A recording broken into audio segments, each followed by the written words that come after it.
assunto importante, polêmico, preocupante.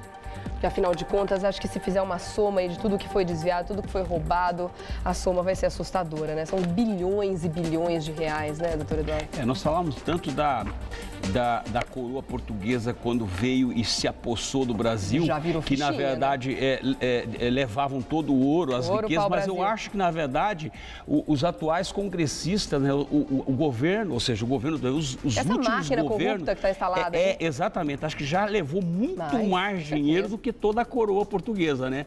Então, a coisa realmente é muito ruim para o país, né? Ruim para as empresas brasileiras, né? Sobretudo para a Petrobras. Então, eu não vejo um futuro, um futuro melhor para o país. Não consigo ver, não consigo enxergar um futuro melhor. Infelizmente. Para as próximas décadas, eu não consigo enxergar. Ainda falando sobre essa questão aí do envolvimento do André Vargas, né, que é o personagem que apareceu aí nos últimos tempos, ele não tem uma ligação direta com os escândalos da Petrobras, né? Não, na verdade... A questão dele é a ligação com o Youssef, que está ligado à Petrobras diretamente, só que aí, a partir disso, encontraram também um esquema de corrupção que estava sendo instalado dentro do Ministério da Saúde, né? O que acontece é o seguinte, é que, na verdade, como é que o Vargas entrou nessa história, além da gravação? O Vargas facilitou um projeto que o Youssef tinha apresentado pelo um dos ministérios da saúde, me parece, e também parece que tinha alguma ligação com a própria Petrobras, aonde havia ali uma facilitação e o Youssef acabou ganhando esse contrato, mas ele foi suspenso, agora recentemente ele foi suspenso. Então, ele era eu diria que ele era a pessoa que facilitava é um lobista, como acontece dentro do Congresso, ou seja, aquelas emendas parlamentares é justamente para poder fazer todas a emenda parlamentar é para poder fazer uma determinada obra ou algumas obras numa determinada região.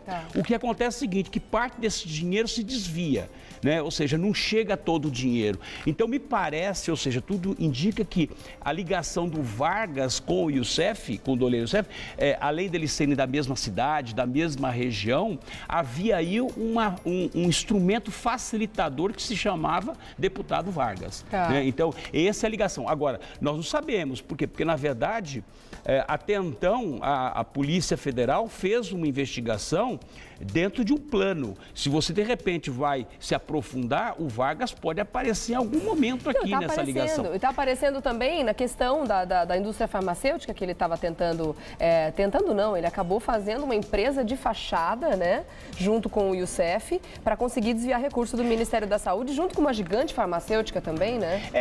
O que acontece é o seguinte, só para você ter uma ideia, saiu a notícia na Veja, nessa semana aqui, que o próprio Paulo Roberto Costa, nessa Operação Lava Jato, chegou a se constatar que cada contrato firmado, 50% era desviado como consultoria. Não estamos falando de taxa de administração, como normalmente acontece, 1%, 2%, 3%, né, de um trabalho, de uma prestação de serviço feito. Nós estamos falando de 50%, ou seja, na verdade é sócio do negócio.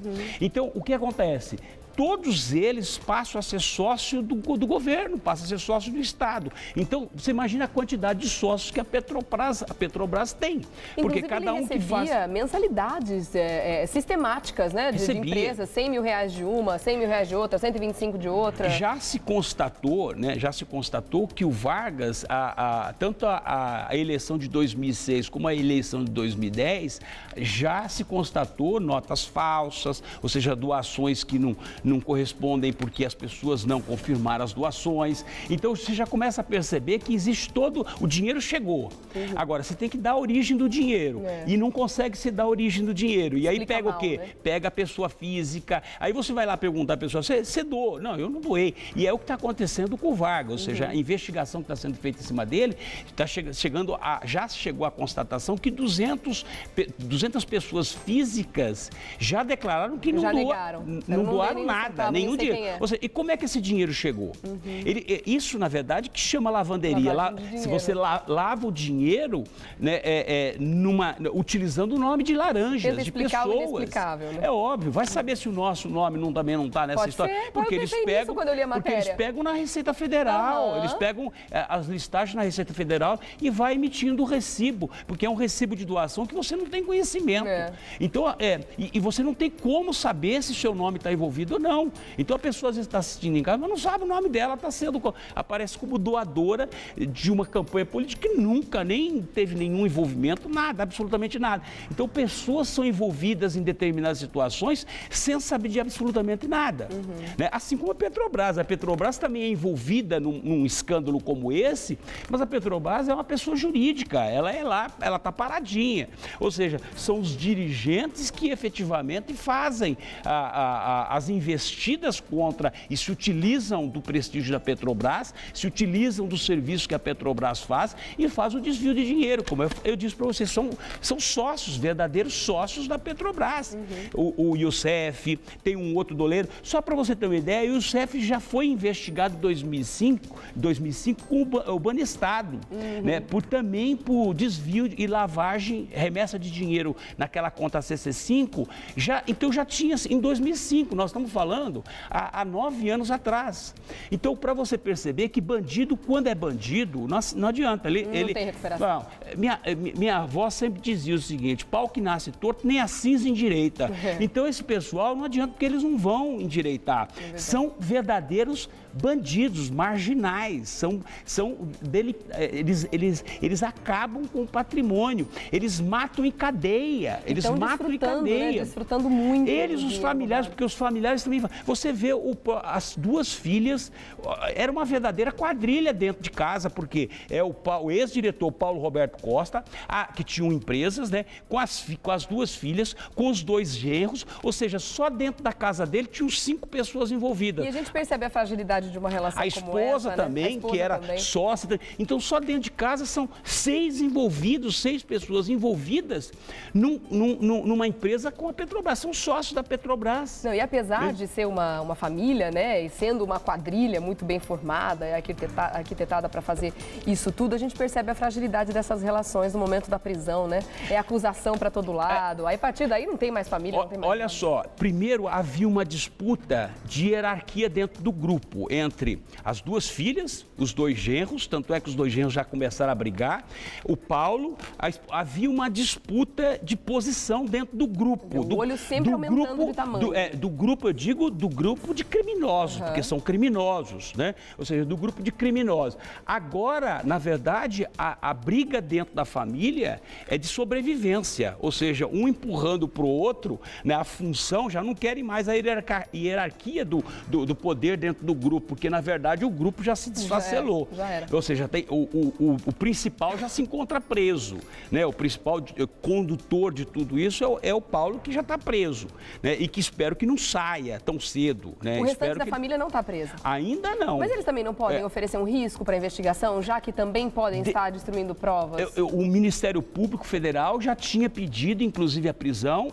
Acredito que, a partir do momento que o próprio Paulo, junto com os genros, as filhas, estavam tentando destruir, já é motivo suficiente para poder manterem preso todos eles, entendeu? Porque todos. O que já se apreendeu é tão escandaloso, né? O que tem de papel e de anotações e tudo mais. E aí a gente se depara com uma caderneta como essa aqui, que era a caderneta do Paulo Roberto Costa, né? Se eu não me engano, assim diz a reportagem, com algumas frases, né, de efeito que ele colocava ali, acho que para ele não esquecer para que ele nasceu, ou sei lá o quê. Aqui tem alguns valores, né, para a distribuição do dinheiro e tudo mais nessa reportagem, mas tem também uma frase, ele cita aqui Milor Fernandes, né? Você viu que interessante isso que ele colocou aqui? Olha, eu preciso comentar isso, porque eu fiquei tão estarrecida quando eu li isso. Essas cadernetas, eu acho que elas têm 2 funções. Primeiro, às vezes, obviamente, para servir de lembrete. E segundo, também para servir de moeda de troca.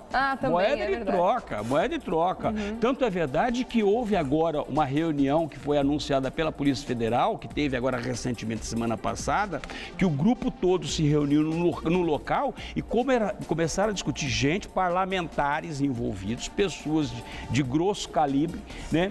E que estão lá preocupados com os documentos que foram apreendidos e queriam saber por que os relatórios estavam na posse do Paulo Costa. Então, para você ver que a coisa é tão ramificada, a coisa é tão complexa e chega em tanta gente que não sobra muita, ou seja, não sobra quase ninguém. Essa que é a grande verdade. É verdade. Né? Não sobra quase ninguém. Porque hoje você já não sabe mais. Nós vamos ter as próximas eleições. Se eu perguntar para você em quem você vai votar, eu não sei em quem eu vou votar, porque está difícil. É tanto vagabundo no mesmo lugar que vou te falar uma coisa. Então não dá para você pensar em quem você vai votar. Vai votar em quem? Como é que vai votar? Só terminando, né, a frase se você excluir, se você fizer uma votação por exclusão, você vai excluir quase todo mundo, não vai sobrar quase ninguém. Passar na peneira não fica ninguém, fica difícil demais. A frase diz o seguinte: acabar com a corrupção é o objetivo supremo de quem ainda não chegou ao poder. Quer dizer, é uma verdade, infelizmente, mas um corrupto falar um negócio desse é muito revoltante. Aí tem uma frase embaixo, mais uma aspas, eu preciso comentar aqui, ó. O rico acorda tarde para reclamar, o pobre acorda cedo para trabalhar. Ele tá cuspindo na cara do povo, né? Pelo amor de Deus. Eu diria que, na verdade, realmente isso é algo que é desprezar, né, o povo brasileiro, é ridicularizar, é humilhar o povo brasileiro. Lógico. Lembrando, né, que essas frases estão publicadas aqui na revista Veja dessa semana. São a caderneta, uma das cadernetas, acredito eu, que foram apreendidas aqui do ex-executivo da Petrobras, né? Paulo Roberto Costa. E aqui parafraseando Milor Fernandes. E a chamada, você viu aqui, decifrando a agenda, né? Está tudo em códigos, né? Para quem foram essas doações. Isso aqui tem essa frase que você colocou do Milor Fernandes aqui, que ele fala sobre acabar com a corrupção. Na verdade, ele tem uma outra, eu acho que tem uma outra interpretação isso, pra né? Para ele sim, para né? não terminar a corrupção, para manter acesa, né, a chama da manutenção da corrupção, né? Um absurdo. Então esse é o ponto, né? Agora vamos voltar ao assunto da Petrobras. Eu estava vendo um especialista na televisão falando a respeito dessa sangria que está acontecendo na Petrobras, né, que o dinheiro está realmente saindo por todos os lados e tudo mais, e que a Petrobras está passando por um momento muito difícil e que isso precisaria ser estancado o quanto antes, porque ainda há recuperação para a empresa. Mas se a fórmula do sucesso dos corruptos continuar funcionando, quem vai mal das pernas é a Petrobras. Ela corre um sério risco, né, doutor? Posso ser muito sincero, como eu sempre fui, ou seja, eu acho que nós não chegamos nem no começo. A Petrobras pode estar com os dias contados. Eu vou dizer por quê. Porque não tem só isso. Nós temos a questão do pré-sal, que venderam saco de fumaça pelo Eike Batista, ou Eike Batista, seja lá o que for, porque na verdade também desapareceu, ou seja, também deram um golpe na Petrobras com esse negócio do pré-sal. Nós não sabemos o que na verdade existe, porque até então não foi explorado. Ainda os investidores não começaram a cobrar da Petrobras o dinheiro de volta. Porque ou seja, compraram papel, por enquanto. Compraram papel, e agora eu quero ver onde é que está o petróleo. Então, nós não sabemos onde vai chegar isso. A Petrobras, ela pode sim, eu acho que é uma empresa bastante robusta, mas, sobretudo, nós não sabemos o tamanho do buraco. Qual é a profundidade do petróleo? Que existe petróleo, nós sabemos, mas não sabemos qual é a profundidade se vai conseguir explorar. E o real rombo que esses caras estão causando. E isso começou ano passado, quando o próprio Eike começou a falar o quê? Olha, eu já estou desistindo dessa perfuração de petróleo, porque está a 2.000 e poucos metros de profundidade, nós não conseguimos explorar. Então, nós não sabemos aonde é que a Petrobras... Você vê, o dinheiro, essa compra da refinaria de Pasadena, né? Ou seja, do Texas, que a empresa valia X e foi comprada por 30 vezes, 40, 50 vezes o valor. Ou seja, então é um dinheiro que desaparece, é um dinheiro que você não vê e, obviamente, você tem os investidores, as pessoas que compram ações. E quem é que vai pagar essa conta? É quem compra ação, porque na compração por X, e na verdade na hora de vender ela vai vender por menos X. Entendeu? Então, esse que aconteceu com o Eike Batista, né? Saiu a semana passada, inclusive, dizendo que ele tinha informações privilegiadas na hora de vender parte das ações dele, que ele ainda conseguiu vender por um valor acima. Então, esse é o grande problema que passa a Petrobras. A Petrobras é uma empresa de capital aberto, ou seja, é uma empresa do governo, mas de capital aberto. As pessoas vão lá e compram ações dela. A que preço ninguém sabe. Ela estava caindo as ações, reagiu a semana passada, mas não sabemos até quando. Por quê? Porque, na verdade, Por que eles não têm interesse em investigar, em abrir essa CPI? Por que o atual governo não quer nenhuma investigação, não quer nenhuma CPI instalada? Justamente por conta disso, porque você enfraquece a empresa, porque você chega aos malandros, né? Você chega aos malandros, como está chegando aqui agora, né? E mais ainda, você se constata, aí é uma constatação, os desvios que aconteceram, porque até então, enquanto não tem CPI, enquanto não tem investigação, ninguém fica sabendo. Se não fosse aberta para a imprensa, se a imprensa não fosse atrás, ninguém ia ficar sabendo que a Petrobras pagou 50 vezes o valor que uma refinaria valia lá nos Estados Unidos, né, que não tem razão. E por muito menos, se você pegar aqui na América Latina mesmo, teve um país aqui que, na verdade, tomou uma refinaria da Petrobras recentemente, quando assumiu aqui na América Latina. Então, por aí você começa a perceber que nós não sabemos aonde é que nós vamos chegar. Ninguém sabe qual é o fundo do poço disso. Nós vamos bater com muita força no fundo do poço. E é fundo, hein? E o que eu sempre digo, cada dinheiro desviado, cada dinheiro roubado do governo é alguém que está morrendo ali na ponta. Isso é verdade. Alguém que está morrendo, ou está morrendo por falta de assistência, ou está morrendo porque, na verdade, não está recebendo os seus recursos, ou porque, na verdade, o crime organizado está, na verdade, ocupando. Né? Não podemos esquecer disso, ou seja, cada dinheiro desviado é alguém que morre na ponta. Aliás, né? Isso que você está falando agora, a gente pode até linkar com outro assunto que nós vamos conversar daqui a pouco, sobre uma pesquisa, né, que foi lançada, aonde foi a ONU que divulgou esses dados, né, dizendo aí que as 30 cidades mais violentas do mundo, 11 estão aqui no Brasil. Daqui a pouco a gente fala sobre isso. Antes, eu só quero comentar rapidinho aqui para a gente encerrar o assunto Petrobras, o discurso que a Dilma fez ontem, né, na inauguração aí de mais um navio e tudo mais, petroleiro, ela falou bastante a respeito disso. Foram 40 minutos de discurso, 20 minutos foram destinados a esses escândalos e tudo mais. Ela está cobrando rigor nas investigações e tudo. Aí ela entrou naquela questão da privatização, né? Claro que não poderia deixar de ter um tom político também, né?